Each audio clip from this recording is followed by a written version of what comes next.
একদিন রোদ ঝলমলে সকালে মাঠে আয়োজন হলো এক উত্তেজনাপূর্ণ দৌড় প্রতিযোগিতার। দর্শক ভর্তি গ্যালারি, চারদিকে উত্তেজনার হাওয়া। 3 কিংবদন্তি মাঠে নামল।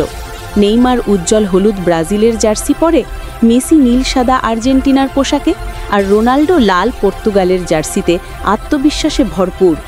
বাঁশির শব্দে শুরু হলো দৌড়। নেইমার ঝড়ের মতো দৌড়াচ্ছে, মেসি পেছন থেকে গতি বাড়াচ্ছে, আর রোনাল্ডো ধীরে ধীরে শক্তি সঞ্চয় করছে। তারপর হঠাৎ বজ্রের মতো গতি নিয়ে সে দুজনকেই পেছনে ফেলে দিল। শেষ মুহূর্তে সবাই দম বন্ধ করে তাকিয়ে, আর তখনই রোনাল্ডো ফিনিশ লাইন ছুঁয়ে জয়ের পতাকা তোলে। দর্শকেরা চিৎকারে ফেটে পড়ল, রোনাল্ডো রোনাল্ডো! নেইমার ও মেসি এগিয়ে এসে হাসি মুখে তার সঙ্গে হাত মেলালো। সেদিন শুধু রোনাল্ডো নয়, জিতে গেল সত্যিকারের বন্ধুত্ব আর খেলাধুলার মানসিকতা।